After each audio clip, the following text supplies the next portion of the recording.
नमस्कार। सदा चाहिँ मैले आज लिएर आएको छु मस्कुलर सिस्टम, मांसपेशी प्रणाली। हाम्रो शरीरमा भएका विभिन्न प्रकारका मांसपेशीहरूको समूह तथा यिनीहरूको कार्यलाई मांसपेशी प्रणाली भनिन्छ। मांसपेशीय प्रणाली विभिन्न प्रकारका मांसपेशीय तन्तुबाट बनेका हुन्छन्।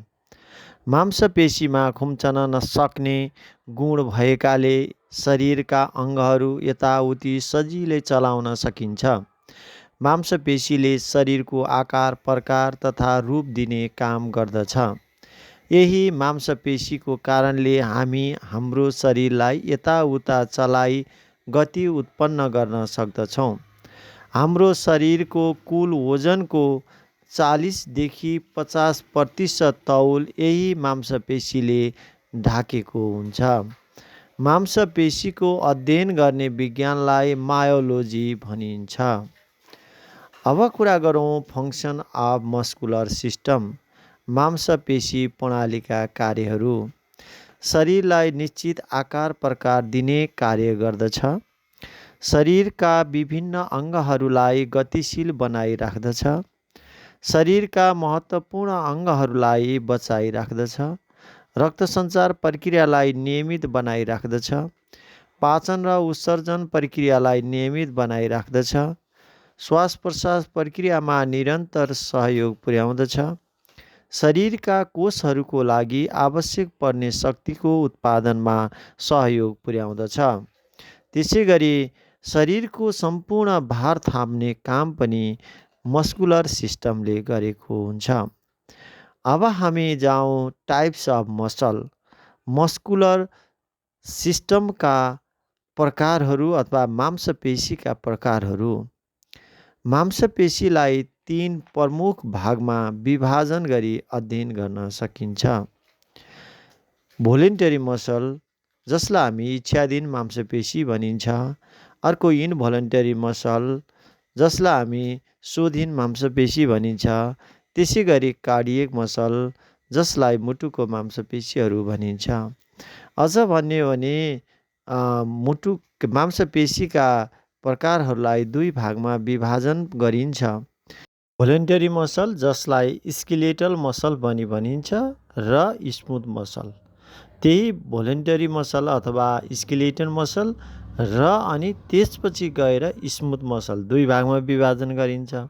स्मुथ मसलभित्र इनभोलन्टरी र कार्डियक मसल पर्दछ। भोलिन्टरी मसल हाम्रो शरीरको इच्छा अनुसार चलाउन सक्ने भएकाले यसलाई ऐच्छिक मांसपेशी भनिएको हो। यो हाडसँग जोडिएर रहने भएकाले यसलाई अस्थिपञ्जर मांसपेशी पनि भनिन्छ। अस्थिपञ्जर मांसपेशीलाई हड्डीमा जोडिएर राख्ने काम टेन्डनले गर्दछ। यस्तो खालको मांसपेशी हात, खुट्टा, छाती, गर्दन, जिब्रो, घाँटी, तिघ्रा आदिमा पाइन्छन्। इच्छाधीन मांसपेशीको कार्यलाई केन्द्रीय स्नायु प्रणालीले सञ्चालन र नियन्त्रण गरेको हुन्छ। यी मांसपेशीहरू निरन्तर शारीरिक क्रियाकलापपछि थाक्ने खालका हुन्छन्। अब फङ्सन अफ भोलिन्टरी मसल, यो ऐच्छिक मांसपेशीका कार्यहरू।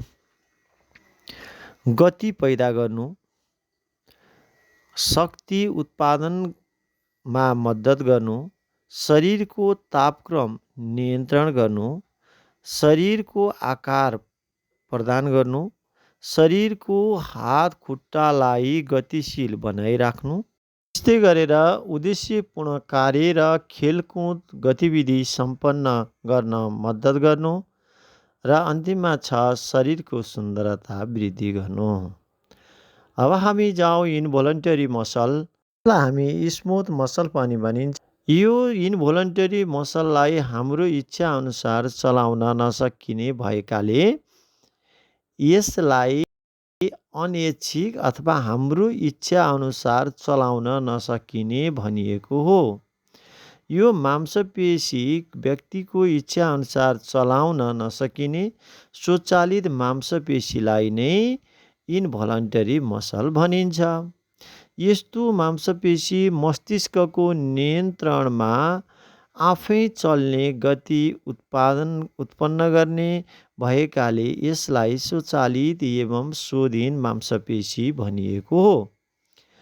अब यो भोलन्टरी मसल रक्तनली, पाचननली, मूत्रनली, डिम्बवाहिनी नलीको भित्ता, आन्द्रा, फोक्सो, आमाशय, मृगौला आदिमा पाइन्छन्। यस मांसपेशीलाई स्वचालित स्नायु प्रणाली अथवा अटोनोमिक नर्भस सिस्टमले सञ्चालन एवं नियन्त्रण गरेको हुन्छ। यी मांसपेशीहरू लामो समयसम्म निरन्तर कार्य गरिरहँदा पनि थाक्दैनन्। यिनीहरू अनवरत रूपमा चलिरहन्छन्। अब हामी जान्छौँ इनभोलन्टरी मसलका कार्यहरू। Function of involuntary muscle. रक्तनलीको आकारलाई खुम्चन तथा फुक्न मद्दत पुर्याई रक्तचापलाई सन्तुलित तथा नियमित बनाइराख्दछ। शरीरमा रहेका हानिकारक वस्तुहरूलाई उत्सर्जन गर्न मद्दत पुर्याउँछ। पाचन प्रक्रियामा मद्दत पुर्याउँदछ। श्वास-प्रश्वास प्रक्रियामा मद्दत पुर्याउँदछ। कलेजोबाट पित्त, जसलाई हामी बाइल भनिन्छ, बाइलको निष्कासन गर्न मद्दत पुर्याउँदछ। त्यस्तै गरेर शरीरका भित्री अङ्गहरूको कार्यलाई निरन्तरता दिन्छ। अब हामी अन्तिममा जाउँ कार्डियक मसल। मुटुको मांसपेशीलाई नै कार्डियक मसल भनिएको हो। कार्डियक मसल विशेष प्रकारको खुम्चन र फुक्न सक्ने मांसपेशीबाट बनेको हुन्छ। यो मांसपेशीलाई पनि हाम्रो इच्छाअनुसार चलाउन सकिँदैन। कार्डियक मांसपेशीको कोषमा पनि एउटा मात्र जीवकेन्द्र अथवा न्युक्लियस रहेको हुन्छ। यस प्रकारको मांसपेशीको गति तथा कार्यलाई स्वचालित स्नायु प्रणाली, जसलाई हामी अटोनोमिक नर्भस सिस्टम भनिन्छ, त्यही अटोनोमिक नर्भस सिस्टमले सञ्चालन तथा नियन्त्रण गरेको हुन्छ। यो मांसपेशी लगातार रूपमा खुम्चन र फुक्न सक्दछ। मुटुको यही खुम्चन र फुक्न सक्ने विशेषताको कारणले गर्दा हाम्रो शरीरमा अनवरत तवरले रगत सञ्चार भइरहेको हुन्छ। अब function of cardiac muscle. Cardiac मसलका कार्यहरू। रगतलाई अथवा रक्त सञ्चारलाई नियमित तवरले प्रवाह गराउँदछ। मुटुलाई खुम्चन तथा फुक्न मद्दत पुर्याउँदछ। मुटुको गतिलाई नियमित राख्न मद्दत पुर्याउँदछ। अब हामी अर्को टपिकतिर जान्छौँ। Difference between voluntary, involuntary and cardiac muscle.